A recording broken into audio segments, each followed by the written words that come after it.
नमस्कार, बहुत स्वागत है आपका हमारे इस खास पेशकश चुनावी वादे कितने पूरे कितने अधूरे में। मैं हूं आपके साथ अमित शर्मा। हमारे इस खास कार्यक्रम के माध्यम से हम आप तक विधानसभावार हर विधानसभा सीट का विश्लेषण पेश करने की कोशिश करते हैं और इसी सिलसिले में आज हम बात करने जा रहे हैं ग्वालियर की विधानसभा सीटों की। जी हां, ग्वालियर की विधानसभा सीट जो कि मध्य प्रदेश की सियासत में अपना अहम स्थान रखती है, इसके अंतर्गत कुछ हाई प्रोफाइल सीट्स आती है जिन्हें हॉट सीट कहा जाता है। स्क्रीन पर आपके सामने हम संभागवार इसका विश्लेषण पेश कर रहे हैं। ग्वालियर पूर्व विधानसभा सीट का विश्लेषण है ये। 2003 से लेकर 2018 तक कौन कहां पर काबिज हुआ। दक्षिण विधानसभा सीट की बात करें तो लगातार 3 बार यहां से बीजेपी जीतती आई है और पिछले विधानसभा चुनाव में कांग्रेस को यहां की जनता ने मौका दिया। ग्वालियर दक्षिण विधानसभा सीट के बाद हम बात करेंगे ग्वालियर ग्रामीण की, ग्वालियर मध्य की और ग्वालियर पूर्व की भी। भीतरवार विधानसभा सीट जहां से लगातार कांग्रेस 3 बार जीती है, केवल 2003 में बीजेपी ने यहां पर अपना खाता खोला था, तो भीतरवार कांग्रेस का गढ़ माना जाता है। डबरा विधानसभा सीट जहां 2003 में बीजेपी ने जीत हासिल की, लेकिन 2008, 13 और 2018 में कांग्रेस के प्रत्याशी यहां से जीतते आए। इमरती देवी ने लगातार यहां से जीत हासिल की है। डबरा विधानसभा से इमरती देवी ने जीत हासिल की और मंत्री भी कमलनाथ सरकार में बनाया गया था, हालांकि अब बीजेपी में आ चुकी हैं। ग्वालियर ग्रामीण विधानसभा सीट जहां बीएसपी का भी गढ़ हुआ करता था, लेकिन 2008 से 18 तक बीजेपी के प्रत्याशी भरत सिंह कुशवाहा यहां से जीते हैं और अभी वर्तमान में विधायक भी हैं। ग्वालियर ग्रामीण विधानसभा सीट की बात करें तो भरत सिंह कुशवाहा ने जीत दर्ज की है बीजेपी से और 2008 में बसपा से मदन कुशवाहा यहां से जीत कर आए थे। और ग्वालियर ग्रामीण के अलावा हम ग्वालियर की भीतरवार और डबरा विधानसभा सीटों पर भी चर्चा करेंगे। ग्वालियर विधानसभा सीट जहां बीजेपी और कांग्रेस दोनों के ही जनता ने मौका दिया है। 2003 और 2013 में बीजेपी जीती, 2008 और 2018 में कांग्रेस के प्रत्याशियों को यहां पर जनता ने मौका दिया। ग्वालियर पूर्व विधानसभा सीट की बात करें तो 3 बार लगातार बीजेपी ने यहां से जीत दर्ज की है और 2018 में कांग्रेस के मुन्नालाल गोयल ने यहां से जीत हासिल की है। दक्षिण विधानसभा सीट से भी 2003 से 13 तक बीजेपी ने जीत हासिल की और 2018 में कांग्रेस के प्रत्याशी प्रवीण पाठक यहां से जीत कर आए। और अब आपको बताते हैं कि इस विधानसभा चुनाव में कौन किसके सामने होगा। ग्वालियर ग्रामीण की बात करें तो साहब सिंह गुर्जर जो कांग्रेस के प्रत्याशी, उनका मुकाबला भारत सिंह कुशवाहा के साथ होने जा रहा है, जो लगातार यहां पर विधायक के तौर पर चुने जाते रहे हैं। और ग्वालियर ग्रामीण के बाद हम ग्वालियर विधानसभा सीट की बात करें तो कांग्रेस ने सुनील शर्मा को मौका दिया है और वहीं बीजेपी से प्रद्युमन सिंह तोमर चुनावी मैदान में उनसे मुकाबला करते हुए नजर आएंगे। प्रद्युमन सिंह तोमर जो कि काफी कद्दावर नेता है भाजपा के, उनकी टक्कर सुनील शर्मा से होगी। ग्वालियर पूर्व विधानसभा सीट जहां से डॉक्टर सतीश सिकरवार कांग्रेस के प्रत्याशी हैं और बीजेपी ने माया सिंह को मौका दिया है। ग्वालियर दक्षिण से प्रवीण पाठक कांग्रेस के प्रत्याशी के तौर पर चुनावी मैदान में है, वहीं बीजेपी से नारायण सिंह कुशवाहा कैंडिडेट हैं। और ग्वालियर दक्षिण के बाद ग्वालियर की भीतरवार विधानसभा सीट जहां से लखन सिंह यादव कांग्रेस की टिकट पर चुनाव लड़ रहे हैं, वहीं बीजेपी ने मोहन सिंह राठौर को बतौर प्रत्याशी चुनावी मैदान में उतारा है। डबरा से सुरेश राजे कांग्रेस के प्रत्याशी होंगे, वहीं बीजेपी ने इमरती देवी को चुनावी मैदान में उतारा है। इमरती देवी जो कि कभी कांग्रेस के टिकट पर यहां से चुनाव लड़ रही थी, लेकिन 2020 में जिस तरह से समीकरण बदले, सत्ता परिवर्तन हुआ, इमरती देवी भी उन विधायकों के साथ शामिल थी, उन 23 विधायकों के साथ जो सिंधिया समर्थक थे और बीजेपी की सदस्यता उन्होंने मार्च 2020 में ग्रहण कर ली थी। और अब डबरा से बीजेपी के टिकट पर इमरती देवी चुनाव लड़ने जा रही हैं, तो 2023 में ये प्रत्याशी आमने सामने होंगे।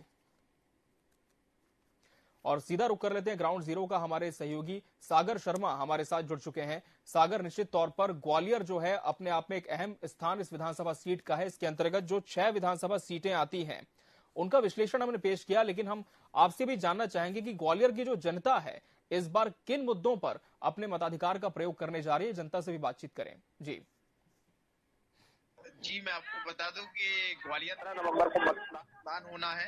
उसी कड़ी में यदि बात की जाए तो ग्वालियर जिले के अंतर्गत 6 विधानसभा है, जिसमें ग्वालियर विधानसभा की बात की जाए तो ग्वालियर सभा क्षेत्र में वर्तमान में ऊर्जा मंत्री प्रद्युमन सिंह तोमर बीजेपी के प्रत्याशी है और कांग्रेस से वही सुनील शर्मा है और कुल 13 कैंडिडेट ने वहां से निर्वाचन में दाखिल किया है। इसी के साथ में कड़ा रोचक मुकाबला देखा जा रहा है ग्वालियर विधानसभा में। जी सागर, हम देख पा रहे हैं आपके पीछे कुछ लोग भी हैं, यदि संभव हो तो उनसे भी जरूर बातचीत करें और जाने कि इस बार किन मुद्दों पर चुनाव हो रहा है।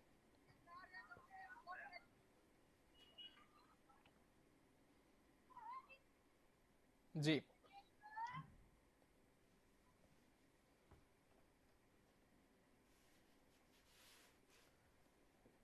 सागर, आप मुझे सुन पा रहे हैं? जी जी, आवाज आ रही है। सागर, जहां तक ग्वालियर की ग्रामीण विधानसभा सीट की बात है तो यहां से कांग्रेस ने साहब सिंह गुर्जर को चुनावी मैदान में उतारा है। वहीं बीजेपी से भारत सिंह कुशवाहा मैदान में हैं। भारत सिंह जो कुशवाहा, जिनका अपने आप में कद है, क्या लगता है इस बार साहब सिंह गुर्जर उन्हें टक्कर दे पाएंगे या फिर समीकरण बदले हैं यहाँ पर? भाई मैं आपको बता दूं कि ग्वालियर ग्रामीण विधानसभा में लगातार 3 बार से भारत सिंह कुशवाहा लगातार चुनाव जीतते आ रहे हैं। इसी फैसले यदि कुशवाहा समाज की बात करें तो लगभग 30% कुशवाहा समाज साथ में है। इसी कड़ी में यदि बात की जाए तो कांग्रेस से साहब सिंह गुर्जर भी लगातार उनको टक्कर दे पा रहा है। और अब देखना यह होगा कि 17 नवंबर को मतदान है और उसके बाद में क्या अंतिम प्रमाण आते हैं। बिल्कुल। और ग्वालियर विधानसभा सीट की यदि हम बात करें सागर, तो इस बार का जो चुनाव होने वाला है वो किस मापदंड पर होगा, किस तरह के मुद्दे होंगे जो इस बार छाए रहेंगे?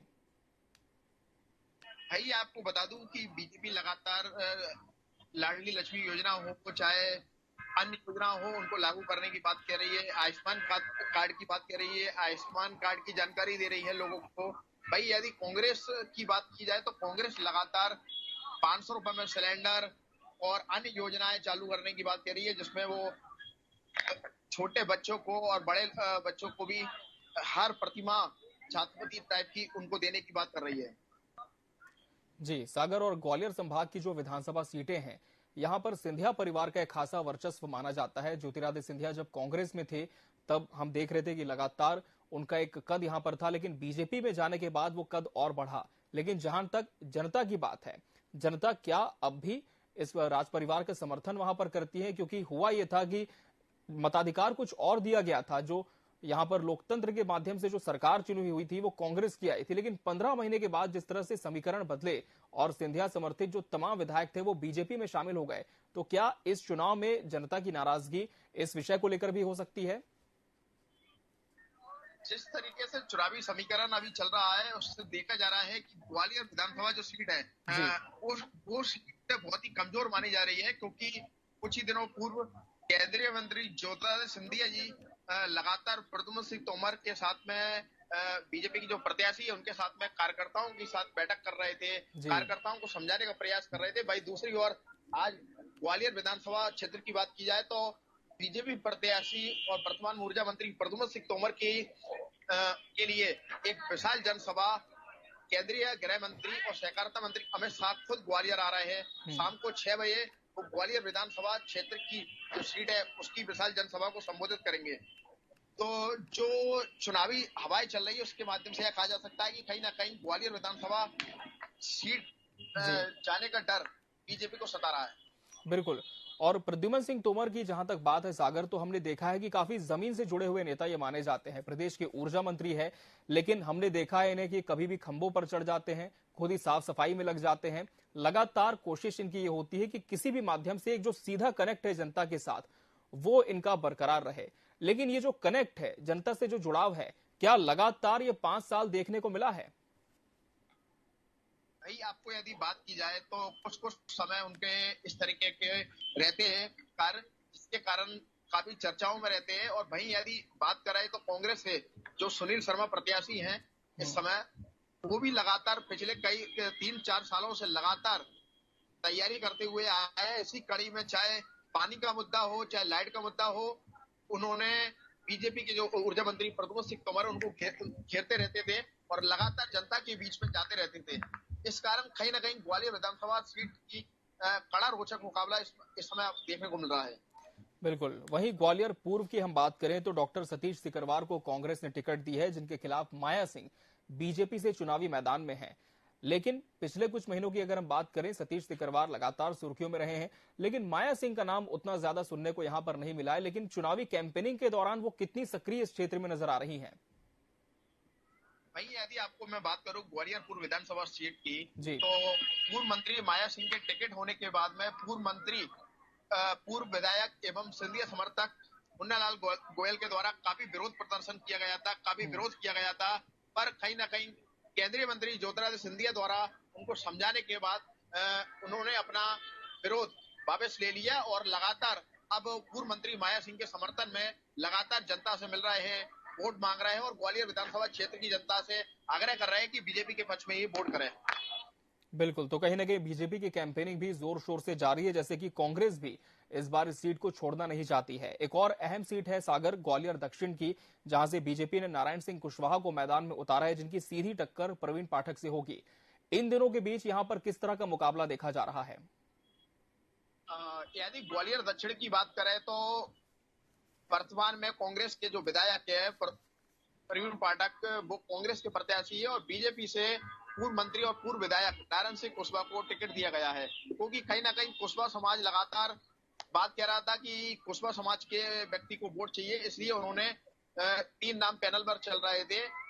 नारायण सिंह कुशवाहा, पूर्व मंत्री अनु मिश्रा, इसके अलावा पूर्व महापौर समीक्षा गुप्ता, और तीनों के नाम जजमेंट होने के बाद में फाइनल जो नाम घोषित किया गया था वो नारायण सिंह कुशवाहा जी का घोषित किया गया था। उसके बाद में नारायण सिंह कुशवाहा लगातार सक्रिय होकर चुनावी कैंपेन में है, लगातार वो जनता से अपील कर रहे हैं, कुशवाहा समाज से भी अपील कर रहे हैं कि आखिरकार बीजेपी के उसमें करें, और लगातार वो इस तरह की योजनाएं जो बता रहे हैं, जो महिलाओं को लाडली लक्ष्मी योजना हो, इस तरह की योजना है। और साथ में भाई यदि दक्षिण विधानसभा की बात करें तो जो वहाँ के एक नेता है वो भी आज शाम को केंद्रीय मंत्री ज्योतिरादित्य सिंधिया के समक्ष 2000 कार्यकर्ताओं के साथ में बीजेपी में शामिल होने जा रहे हैं। तो कहीं ना कहीं देखा जा सकता है कि दक्षिण विधानसभा की जो सीट है वो भी उसमें भी कर्रा फाइट अब होने की संभावना है। ठीक है सागर, आप जुड़े रहेंगे हमारे साथ, हम आपके पास फिर लौटेंगे। इस समय हम रुक कर लेंगे वरिष्ठ पत्रकार हरीश चंद्रा जी का, जो हमारे साथ इस खास चर्चा में जुड़े। हरीश जी, आपका बहुत बहुत स्वागत है इस खास कार्यक्रम में। हरीश जी, आज ग्वालियर विधानसभा सीट के अंतर्गत आने वाली सभी सीटों का हम विश्लेषण कर रहे हैं। हम आपसे समझना चाहेंगे कि इस बार का जो चुनाव ग्वालियर की विधानसभा सीटों पर लड़ा जा रहा है, कौन कौन से मुख्य विषय यहाँ पर होंगे, और जो पिछले 5 साल पहले जो चुनावी वादे यहाँ की जनता के साथ किए गए थे, उन्हें कितना पूरा आप मानते हैं? जी देखिए, यहाँ इस बार जो पूरा फोकस है ग्वालियर अंचल में जी, और ग्वालियर अंचल में फिर ग्वालियर, तो ये यहाँ जब से सत्ता परिवर्तन हुआ है 2020 में, जब ज्योतिरादित्य सिंधिया ने सत्ता पलट किया था, उस समय से हालात में काफी बदलाव आया है। और पूरा फोकस, जब कांग्रेस जो एग्रेसिव मोड में आई है, पूरा घेरने के मोड में आई है, वो सीधा टारगेट उनका ज्योतिरादित्य सिंधिया पर है। और यहाँ ग्वालियर में, जैसे ग्वालियर विधानसभा है जिसमें ऊर्जा मंत्री प्रद्युम्न सिंह तोमर है, जो सिंधिया के समर्थक है, कट्टर समर्थक हैं जी, ये इस सीट से 2020 में बाय इलेक्शन में 33,000 मतों से जीते थे जी। और इस बार इस सीट की पर्टिकुलर बात करें तो यहाँ कांग्रेस ने फिर से सुनील शर्मा पर ही दांव लगाया है, जो पिछले बार 33,000 वोटों से हार गए थे जी। लेकिन यहाँ एक समीकरण इसलिए ज्यादा बनता बिगड़ता नजर आया। शुरुआत में जब सुनील शर्मा का टिकट हुआ तो छत्री समाज के 5 कद्दावर नेता थे जो कांग्रेस से जुड़े थे, उन्होंने प्रेस कॉन्फ्रेंस लेके सुनील शर्मा का घोषित तौर पर विरोध कर दिया था। सुनील शर्मा शुरुआत से ही प्रद्युम्न सिंह तोमर के सामने काफी कमजोर प्रत्याशी माने जाते रहे थे, लेकिन कांग्रेस के पास में कोई मजबूत चेहरा नहीं था ग्वालियर सीट के लिए, इसलिए उन्होंने सुनील शर्मा को ही दिया। और सुनील शर्मा का विरोध हुआ जब छत्री समाज के सभी नेता एक साथ में प्रेस कॉन्फ्रेंस करके सुनील शर्मा का विरोध करते हैं और पार्टी नहीं छोड़ते। इससे दूसरी जो समाज हैं उनमें संदेश दिया गया कि प्रद्युम्न सिंह तोमर छत्री समाज के नेता हैं और कांग्रेस के छत्री समाज के नेताओं ने सुनील शर्मा का विरोध कर दिया। इसका मतलब है सारे छत्री एक हो गए हैं। ऐसे देखें तो थोड़ा सा प्लस पॉइंट में सुनील शर्मा आगे सहानुभूति उनके प्रति उमड़ी, और अब थोड़ा सा बदलाव नजर ऐसे आ रहा है कि सुनील शर्मा का थोड़ा सा ग्राफ, क्योंकि जीत हार का अंतर पिछली बार ज्यादा रहा था, सुनील शर्मा अभी उतनी फाइट में नहीं आ पाए, लेकिन वो पत्रकार वार्ता के बाद में थोड़ा सा उनका ग्राफ बढ़ने लगा है। यदि इसी प्रकार से बढ़ने लगा तो निश्चित रूप से कुछ ना बदलाव या कुछ इस प्रकार की चीजें आ सकती हैं कि जीत हार का अंतर कम हो सकता है। आज इसी विधानसभा में अमित शाह आ रहे हैं, केंद्रीय मंत्री, गृह मंत्री अमित शाह आ रहे हैं, और इसलिए आ रहे हैं क्योंकि ज्योतिरादित्य सिंधिया का सबसे मजबूत यदि आधार है, उनका मजबूत चेहरा उनके लिए सिपाही है, वो है प्रद्युम्न सिंह तोमर। तो वो चाहते हैं कि प्रद्युम्न सिंह तोमर को सीट को बरकरार रखें। तो ऐसे आज की तारीख में सुनील पीछे है, काफी पीछे हैं, लेकिन पिछले कुछ समय से थोड़ा बढ़त करते जा रहे हैं। अभी चुनाव में काफी समय है। यहाँ विरोधियों की बात करें तो कोई भी भाजपा, बसपा, सपा या कोई भी विरोधी दल कोई भी अस्तित्व में नहीं है, केवल दो लोगों के सीधे फाइट है। जी हरीश जी, एक अहम सवाल यहाँ पर यह भी है कि 2020 में जब सत्ता परिवर्तन हुआ था तब कांग्रेस ने एक शब्द का इस्तेमाल किया था, गद्दार, जो कि काफी ट्रेंड भी हुआ था। लेकिन इस बार का जो विधानसभा चुनाव होगा और खासकर सिंधिया समर्थक एक बार फिर से जब बीजेपी के टिकट पर मैदान में है, चाहे हम प्रद्युम्न सिंह तोमर की बात करें या इमरती देवी की बात करें जो कि कट्टर सिंधिया समर्थक मानी जाती हैं, और डबरा से एक बार फिर से उन्हें टिकट मिली है, लेकिन इस बार पार्टी अलग है, तो क्या इनकी स्वीकार्यता जनता के बीच वैसी ही होगी जैसी कांग्रेस पार्टी से हुआ करती थी? इनको काफी संघर्ष करना पड़ रहा है। जो भाजपा में आ गए हैं, इनको मूल भाजपाई आज तक स्वीकार नहीं कर पा रहे। इसी कारण से इमरती देवी चुनाव हार गई और प्रद्युम्न सिंह तोमर चुनाव जीत गए। दोनों के बीच में देखिए जो बड़ा फर्क है वो ये कि प्रद्युम्न तोमर बिल्कुल घर घर मजबूत पकड़ है और सबसे जाके सिर रख देते हैं। जो भी सामने व्यक्ति होता है उसके पैरों में सिर रख देते हैं। तो एक इनका बिल्कुल घर घर जाके बिल्कुल संपर्क बना रहना, और दूसरा प्रत्याशी थोड़ा सा कमजोर होना, इसलिए वो वाला फैक्टर इनको ज्यादा असर नहीं कर पा रहा। क्योंकि गद्दार हैं जो कांग्रेसियों ने कहा, तो उसका उतना ज्यादा ये ग्वालियर विधानसभा में असर नहीं आया, लेकिन डबरा विधानसभा सीट पे जरूर इसका असर आया। और उसी का कारण है कि आज भी वो इमरती देवी उतना बढ़त नहीं बना पा रही जितनी प्रद्युम्न तोमर बढ़ा चुके हैं। तो इमरती देवी कहीं ना कहीं बड़े एक फाइट के उसमें रूप में चल रही है, क्योंकि उनको ये कहा जा रहा है कि ये गद्दार हैं और सिंधिया के साथ में गई हैं, पैसा लेके इन्होंने पाला बदला है। तो इमरती देवी को इसका खामियाजा यहाँ भुगतना पड़ रहा है। 2 सीटों की बात करें। अब आ जाओ ग्वालियर पूर्व की बात करें। ग्वालियर पूर्व में कांग्रेस में जो विधायक हैं वर्तमान के सतीश सिकरवार, वो पहले भाजपा में थे। 2018 का चुनाव हार गए थे वो, जब भाजपा में शामिल हुए, लेकिन 2018 का चुनाव हार गए। लेकिन जब बाई इलेक्शन हुआ उसमें यहाँ जो कांग्रेस के विधायक थे मुन्नालाल गोयल, वो सिंधिया के साथ चले गए। तो भाजपा ने मुन्नालाल गोयल को ही टिकट दिया और इधर से सतीश सिकरवार बाई इलेक्शन में फिर खड़े हुए। तो जनता ने मुन्नालाल गोयल को भी नकार दिया, यानी सिंधिया का जो दूसरा विकेट था, एक इमरती देवी, उधर से वो विकेट गिरा और इधर से इनका विधायक मुन्नालाल गोयल जी विकेट गिरा। तो ऐसे डबरा की सीट कांग्रेस ने छीन ली और पूरब की सीट भी कांग्रेस ने छीन ली। अब यहाँ मुकाबला पूरब में इसलिए ज्यादा महत्वपूर्ण हो गया है कि मुन्नालाल गोयल को साइडलाइन कर दिया है, पार्टी ने टिकट नहीं दिया, उन्होंने विरोध भी किया, हालांकि बाद में सिंधिया ने उनको बना लिया। लेकिन पार्टी ने इनको पूर्व मंत्री माया सिंह पर भरोसा जताया है, और वो हालांकि 73 या 73 साल की हैं। तो शुरुआत में भाजपा के नेताओं ने इनका विरोध किया कि एक ही परिवार 7-8 बार से विधायक बनता चला रहा है, उसी को देते चले, और 73 साल की उम्र हो गई है, पार्टी ने अपना प्रोटोकॉल तोड़ दिया है। लेकिन वो विरोध था, वो विरोध को धीरे धीरे भाजपाइयों ने उनको मैनेज कर लिया। तो अब प्रद्युम्न अपना माया सिंह और सीधे सतीश सिकरवार सीधे उनमें आपस में फाइट होने लगी है। और ये सीट अब धीरे धीरे माया सिंह जो कि कमजोर मानी जा रही थी, वे भी सुनील शर्मा की तरह थोड़ा सा ऊपर आने लगी हैं। लेकिन माया सिंह भाजपा से हैं। अब ये देखना है कि इसमें इनको मूल भाजपाई है माया सिंह, अब उनके जो मूल भाजपाई कितना साथ देते हैं। अभी कहीं विरोध के शुरू नहीं फूटे हैं, तो वो सामने आते आ रहे हैं। अब इनका जो कैंपेन है पूरा इस प्रकार की लीड अगर बनाना चाहती है, तो कितने लोग और शामिल होते हैं इनके साथ में काम करने के लिए। किस बड़े नेता की सभा होती है, तब इनका माहौल बनता है। ये पूरब की सीट पे है। ठीक है जी हरीश जी, आप हमसे जुड़े और तमाम सीटों पर आपने विस्तृत विश्लेषण दिया ग्वालियर की, इसलिए आपका बहुत बहुत धन्यवाद हमें समय देने के लिए। तो ये थे वरिष्ठ पत्रकार हरीश चंद्रा जी, जिनका कहना है कि समीकरण इस बार काफी बदलते हुए नजर आ रहे हैं पिछले चुनाव से। एक बार फिर से ग्राउंड जीरो पर लिए चलते हैं हमारे सहयोगी सागर शर्मा हमारे साथ जुड़े हैं। सागर, जिस तरह से हमने चर्चा की, कैंडिडेट्स तो इस बार मैदान में हैं, लेकिन चुनौती सीधे भाजपा कांग्रेस के बीच में यह भी है कि स्वीकार्यता जनता के बीच कैसी होगी, और भीतरवार और डबरा की सीट को लेकर क्या जानकारी आपके पास आ पाई है अभी तक? भैया, यदि मैं आपको डबरा की बात की जाए तो डबरा में इस बार रोचक मुकाबला देखने को मिल रहा है, क्योंकि कहीं ना कहीं जो पूर्व मंत्री है इमरती देवी, वो बीजेपी की तरफ से है और कांग्रेस की तरफ से सुरेश राजे है जी। और कांग्रेस की तरफ से जो सुरेश राजे जी है वो वर्तमान में विधायक है, पर उनका एक वीडियो वायरल होने के बाद में कांग्रेस के कई नेताओं ने टिकट फाइनल होने के पहले काफी विरोध प्रदर्शन किया था, सुरेश राजे जी का पुतला जलाया गया था और भोपाल में पहुंचकर पूर्व मंत्री दिग्विजय सिंह के बंगले पर भी पहुंचकर उन्होंने एक आवेदन सौंपा था कि कहीं ना कहीं इस टिकट को बदल दिया जाए।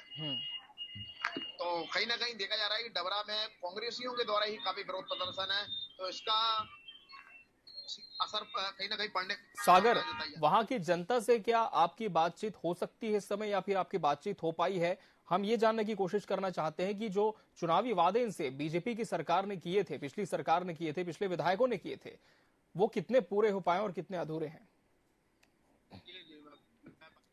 जी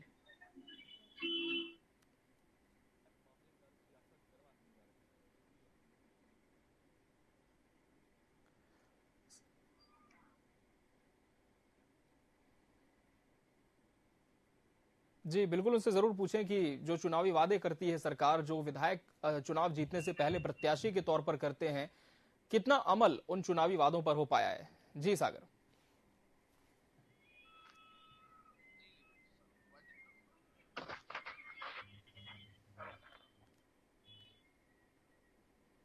जी सागर, जनता से बातचीत करें कि कितने आश्वस्त हैं वो ग्वालियर के विकास को लेकर, पिछली सरकारों ने कितना बेहतर काम किया है?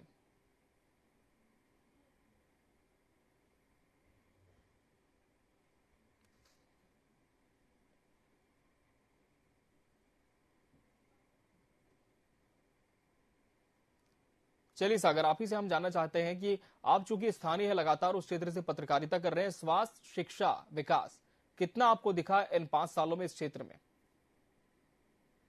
जी, यदि विकास की बात करें तो लगातार पिछले 5 सालों में लगातार बीजेपी की कई योजनाएं चालू की है, कहीं ना कहीं इसके माध्यम से लगातार कई लोगों को इसका लाभ भी मिला है, चाहे वो लाडली लक्ष्मी योजना हो, चाहे स्कूटी योजना हो। इसके माध्यम से कहीं ना कहीं जो बच्चों को एक स्कॉलरशिप के माध्यम से और स्कूटी और लैपटॉप जो मिला है, उसके माध्यम से कहीं ना कहीं जो लोगों में एक विश्वास का वो बना है कि कहीं ना कहीं सरकार हमारे लिए प्रयास कर रही है, सरकार कार्य कर रही है। और लगातार कहीं ना कहीं यदि महंगाई की बात करें तो महंगाई के मुद्दे को लेकर भी लगातार कहीं ना कहीं जनता काफी परेशान दिखाई दे रही है। चलिए, तो कहीं ना कहीं महंगाई को लेकर जनता काफी यहां पर परेशान है और फिलहाल प्रत्याशियों के प्रचार का समय है। चुनावी दावे किए जाएंगे, वादे किए जाएंगे, लेकिन सवाल वही है कि पिछले चुनाव में जो वादे किए गए थे वो कितने पूरे हुए और कितने अधूरे हैं। सागर, बहुत शुक्रिया आपका हमसे जुड़ने के लिए और सभी सीटों पर विस्तार से चर्चा करने के लिए। तो आज के हमारे इस खास पेशकश में हमने बात की ग्वालियर की अलग अलग विधानसभा सीटों की। कुल 6 सीटें इसके अंतर्गत आती हैं। समीकरण इसलिए बदले हैं क्योंकि इस बार जो प्रत्याशी हैं वो पिछले चुनाव में किसी और पार्टी के टिकट से चुनाव लड़ चुके हैं और इस बार दल परिवर्तन हुआ है, तो इनकी स्वीकार्यता जनता के बीच कितनी होगी ये फिलहाल देखने वाली बात होगी। इसी के साथ हमारे इस खास पेशकश में आज के लिए फिलहाल इतना ही। अगली बार हम फिर हाजिर होंगे मध्य प्रदेश की किसी और विधानसभा सीट के विश्लेषण के साथ। तब तक के लिए मुझे दीजिए इजाजत और आप देखते रहिए TV24। नमस्कार।